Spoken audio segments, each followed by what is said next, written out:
আসসালামু আলাইকুম বন্ধুরা, আপনাদের মাঝে একটি কথা শেয়ার করার জন্য চলে আসলাম। পবিত্র মাহে রমজান অলরেডি 20টা তো চলে গেল।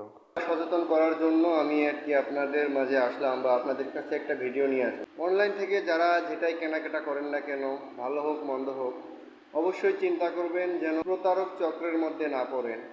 আর প্রতারক চক্রের মধ্যে পড়লে আপনার পণ্যের যে দাম থাকবে তার চেয়েও দ্বিগুণ টাকা আপনার থেকে তারা নিয়ে নেবে, আপনি বুঝতেও পারবেন না। এখন রমাদান মাস আপনাকে এমনভাবে ইমোশনাল ব্ল্যাকমেল করবে যে আপনার থেকে টাকা নিয়ে তারপর ছাড়বে। এমনকি আমিও এমন একটা ধোঁকা খেয়েছি।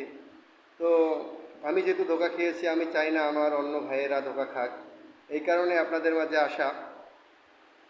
তো মাহে রমজান উপলক্ষে আপনারা যাই কেনাকাটা করেন না কেন, চেষ্টা করবেন মার্কেটে গিয়ে কেনাকাটা করার।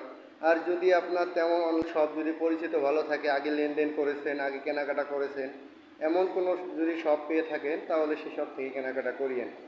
আসলে নতুন নতুন শপে আপনাকে আসবে, আসার পর আপনাকে 40%, 30% ডিসকাউন্ট দেবে।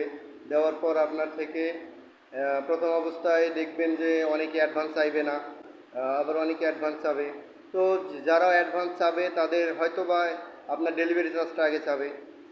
প্রথমত ডেলিভারি চার্জ আপনার থেকে চাবে, চাওয়ার পর আপনার অর্ডারটা কনফার্ম হয়েছে বলে আপনাকে জানাবে। তো জানানো হওয়ার পর আপনাকে